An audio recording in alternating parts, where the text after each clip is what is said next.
और उसमें आपने उसके समाधान के भी तमाम सुझाव सुझाए।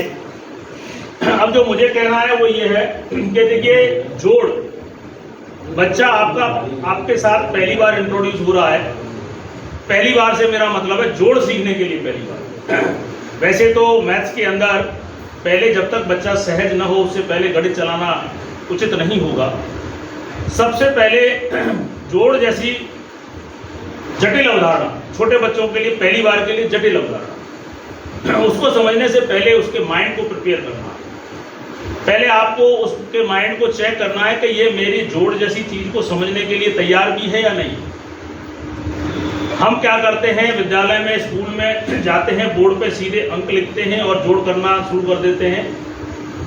थोड़ा बहुत सरल करने के लिए उसको लाइन करा लेते हैं, और लाइन ये परंपरागत तरीका है जो हम भी सीख के आए हैं। लेकिन आपको विभाग ने गणित में चार्ट दिए, दूर पास कम ज्यादा, ऊंचा नीचा आगे पीछे दाएं बाएं। ये देखने में बहुत सरल लग रहा है और हमें और आपको ऐसा लग रहा है कि इन चार्ट का कोई यूज नहीं है। लेकिन गणित के लिए, मैथमेटिकल माइंड डेवलप करने के लिए, बच्चे को मैथमेटिकल समझने के लिए तैयार करने के लिए ये चार्ट बहुत ही महत्वपूर्ण है। कम ज्यादा, पहले आप चेक करो कि कम ज्यादा का कॉन्सेप्ट इसके दिमाग में है कि नहीं। मैंने एक मुट्ठी मान लो पत्थर रख दिए, फिर एक और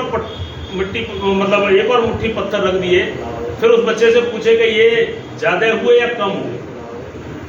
तो अगर बच्चे सीधी परिवेशीय भाषा से कहते हैं कि ज्यादा है, तो कहीं ना कहीं वो ज्यादा का कॉन्सेप्ट उनके दिमाग में आ रहा है।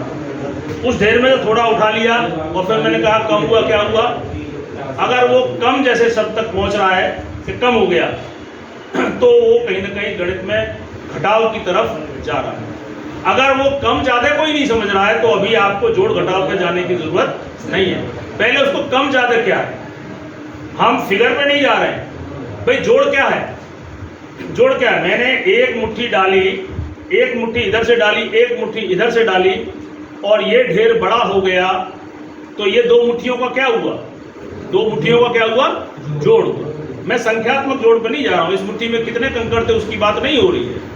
कुल मिला के एक मुट्ठी हो गया ज्यादा है। हिंदी का ज्यादा है, गणित का प्लस। गणित में भी आपने देखा, इबारती सवालों में हम यही तो करते हैं, लैंग्वेज को कन्वर्ट करके हम मैथमेटिकल सिंबल में उसको बदल करके उस प्रश्न को सॉल्व करते हैं। इबारती सवाल क्या होते हैं, हमारी दैनिक जीवन में आने वाली समस्याएं। तो ज्यादा शब्द कहीं ना कहीं गणित के जोड़ की तरफ इशारा करता है, और मैं उसमें से ढेर में से एक मुट्ठी उठा के उधर रख देता हूं, फिर कहता हूं कि ढेर कितना हो गया, कम। कम का मतलब क्या हुआ, घटाव। अभी हम केवल जोड़ और घटाव के शाब्दिक अर्थों की बात कर रहे हैं, संख्या पे जा ही नहीं, ठीक है ना। इसी प्रकार आपका अब मैंने मान लीजिए कि ये एक मार्कर है और ये एक मार्कर है। देखिए, पहले मैंने जोड़ की अवधारणा को कम और ज्यादा से जोड़ने की कोशिश की। अब मैं कहता हूं कि बेटा ये एक मार्कर है और इस मार्कर को भी मैं चिपका देता हूं, तो मार्कर की लंबाई पहले से क्या हो, कम या ज्यादा, छोटी या लंबी, कम और ज्यादा, जोड़ घटाव, छोटी और बड़ी, जोड़ घटाव। ये क्या हुआ, बढ़ गया ना, मतलब लंबा हो गया। तो पहले इतना, फिर मैंने चिपका दिया इतना, तो पहले से क्या हो गया, वो लंबा हो गया।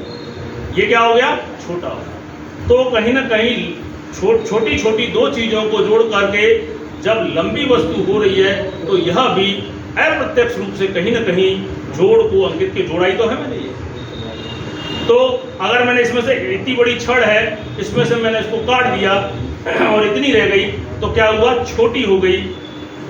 छोटी भी कहीं ना कहीं क्या जा, घटाव की तरफ आपको ले जा रही है। इसी चीज को देखिए, कम ज्यादा, छोटी और लंबी। अब अगर मैं नीची ऊंची को भी जोड़ूं इससे, तो ये भी कहीं ना कहीं जोड़ घटाव है। ये क्या हुआ, अब मैंने एक और लगा दिया तो क्या हुआ, ऊंची होगी। भाई शब्दों का फेर है। पहले इतनी एक पेंसिल है, उसके ऊपर एक पेंसिल मैंने और रख दी, तो अब पेंसिल की ऊंचाई कैसी हो गई, बढ़ गई। यानी कि ऊंचाई बढ़ना कहीं ना कहीं जोड़ की तरफ ले जाना। कोई ऊंची वस्तु है, इसमें से मैंने ऊपर से इतनी काट दी, कहीं ना कहीं ये घटाव की तरफ आपको संकेत करता है। पहले इन सभी चीज़ों पे कम से कम आप 2 से 3 कालांश इस पर कार्य करें, और जब आप निश्चित रूप से निश्चित हो जाएं कि बच्चे मेरे कम ज़्यादा, छोटा बड़ा, ऊंचा नीचा ऐसे शब्दों का पूर्ण रूप से ज्ञान उनको हो गया है, तब मैथ शुरू होता है। देखिए, मैथ में भाषा का बहुत ही महत्वपूर्ण स्थान होता है। ये उसकी इनफॉर्मल एजुकेशन थी, जोड़ से पूर्व की अवधारणा, जिसको हम कहते हैं ना पूर्व ज्ञान से जोड़ना। हमारा जो शिक्षा का फॉर्मूला भी क्या है कि जब भी बच्चों से हम बात करें तो पूर्व ज्ञान से जोड़ कर करें, तो ये सब पूर्व ज्ञान हुआ। अब बात आई, जैसे एक चुनौती निकल के आई हासिल वाली, आप सभी ने बहुत अच्छा दिया कि इकाई और दहाई। निश्चित रूप से इकाई और दहाई का अगर कॉन्सेप्ट बच्चे का हो जाता है तो फिर ये सारी समस्याएं ही खत्म हो जाएगी। लेकिन कहीं ना कहीं इकाई दहाई को समझाने में भी आपको समय लगेगा। बात आती है कि इकाई दहाई को समझाया जाए, लेकिन कहीं ना कहीं खेल से। अगर मान लीजिए मैं एक तरीका मैं सुझाने की कोशिश करता हूँ कि मैंने एक कोई पात्र ले लिया या कोई एक आइटम ले लिया, मैंने उस पात्र की क्षमता इस प्रकार रखी कि उसमें 10 से ज़्यादा ना आए। कोई भी जो भी मैं चीज़ ले रहा हूँ, मान लो कंचे ले रहा हूँ, तो उसमें कंचे कितने आने चाहिए? 10। यह सुनिश्चित कर लें कि जो भी आप आइटम ले रहे हो उसमें जो भी आइटम आप डाल रहे हो वो मैक्सिमम कितने आए? 10 के ज़्यादा ना आए। अब देखिए यहाँ पर, देखिए 10 उसका कॉन्सेप्ट भी बताऊँ। 10 क्यों? क्योंकि दो अधिकतम बड़ी संख्याएं एक अंकीय कौन सी हो सकती है? एक अंक की सबसे बड़ी संख्या है 9। 9 को जोड़ेंगे तो अधिक से अधिक कितना आएगा? 18। क्या दो एक अंकीय संख्याओं को जोड़ में 18 से ज्यादा संभव है? एक अंकी मैक्सिमम 9 है, 18 से ज्यादा तो आएगा नहीं। यानी कि हमें सीधी सी बात है, 18 से ज्यादा का कोई कॉन्सेप्ट हासिल वाले में है ही नहीं। मैंने बच्चे को एक पात्र दिया और यहाँ कंचे रख दिए 12 या 13 जो भी हो, और मैंने उससे कहा कि बेटा ये सारे कंचे इस पात्र में भर दो। पात्र की क्षमता क्या है? 10 से ज़्यादा किसी भी स्थिति में इस पात्र में आने नहीं चाहिए। उसने 1 डाला, 2 डाला, 3 डाला। जब वो 10वां कंचा डाल लेगा, बच्चे के सामने प्रश्न दिमाग में आएगा और वो डालने की 11वां कोशिश करेगा, लेकिन उसको नहीं बताना है कि इसमें 10 ही आएंगे, उसको नहीं बताना, उसको तो डालते जाओ। जब वो 11वां कंचा उसमें डाल नहीं पाएगा, निश्चित रूप से आपके पास वो लेके आएगा कि सर या मैडम ये 11वां कंचा इसके अंदर घुस नहीं रहा। हम कहें और बेटा प्रयास करो घुस जाए तो, लेकिन किसी भी परिस्थिति में वो घुसेगा नहीं। बच्चे को समझाइए जो एक पात्र आपका बन गया, एक पात्र, कंचे नहीं, उसमें जितने भी कंचे, एक डब्बा, वो आपका हासिल। ये 10 का ही तो हासिल बनाते हैं। और मैंने 12 कंचे दिए थे, 10 इसमें आ गए, मेरे पास बचे कितने? 2। जो कंचे आप डिब्बे में नहीं डाल पा रहे हैं वो आपका इकाई का स्थान हो गया। यानी कि 2 को आप फिर उसका थोड़ा स्थान भी उनके फिक्स कर दीजिए कि सबके स्थान कैसे हैं, तो स्थान पे भी मैं बताऊंगा आपको। तो उसने बच्चे ने 2 नीचे रख दिया, और जो एक डब्बा कितना भरा? 1। तो वो आपका जो है हासिल, एक डिब्बे की संख्या जो है वो आपका कहीं ना कहीं हासिल बन रही। तो पहले, अब वही वाली बात, अब आप उसको इकाई दहाई पे लाइए कि बेटा ये 2 बच गए, वो इकाई है और ये दहाई। फिर जो हमारा सिस्टमेटिक तरीका है इकाई दहाई का, कि हम पीछे वाली इकाई को जो डब्बे में नहीं आ पाती हैं वो लास्ट में लिखते हैं, मतलब इसके सीधे हाथ पे लिखते हैं, और वो कहीं ना कहीं इकाई का स्थान दे दीजिए। उसके बाद आपका दहाई, क्योंकि सैकड़े तक 1, 2, 3 की बात ही नहीं है, तो अगर सैकड़े में भी ले जाना है तो वही चीज़ आप सैकड़े के लिए कर सकते हैं कि उस पात्र की संख्या क्या होनी चाहिए? 100। तो इस तरीके से आप इस समस्या का समाधान कर सकते हैं। इसके बाद बात आती है, आगे से बच्चे आगे से जोड़ना शुरू करते हैं पीछे की तरफ। तो देखिए, क्योंकि आप इकाई दहाई का कॉन्सेप्ट दे चुके हैं, अच्छा ये भी बच्चे को समझाइए कि किसी भी संख्या को इकाई दहाई में, दहाई का मतलब 10 क्यों? क्योंकि एक इकाई, एक जो आपने हासिल किया है, लेकिन इसमें कंचे कितने हैं?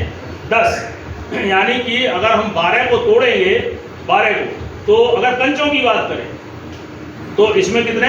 वैसे अलग अलग तोड़ें 12 को विदाउट इकाई दहाई, तो ये 1 डब्बा और ये 2 है ना। लेकिन इकाई दहाई के कॉन्सेप्ट से हम तोड़े इसे तो टोटल कंचे हमारे पास थे कितने, 12, इसमें कितने 10 और इसमें कितने 2, तो वो टूट के क्या बना 10 + 2। आप मेरी बात को समझ पा रहे होंगे। जो विस्तारित मान लिखते हैं ना 12 का विस्तारित मान, अगर संकुचित 12 का अर्थ अगर कही जाए संकुचित अर्थ, तो वो आपका एक डब्बा 1 को इंडिकेट कर रहा है, शेष कंचे आपके 2 को कर रहे हैं, 1 और 2 12, ये संकुचित 12 की परिभाषा है।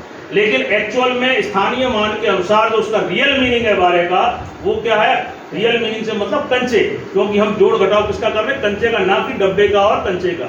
डब्बे और कंचे का कोई हिसाब ही नहीं होता है। गणित के अंदर समान इकाइयों के बीच ही जोड़ होता है और समान इकाइयों के बीच ही घटाव होता है। तो अगर हम कंचों से ले जाएं तो इसमें 10 कंचे और इसमें 2 कंचे, तो 12 को हम लिख सकते हैं 10 + 2 और यह 12 का विस्तारित मान कहलाएगा। ठीक है।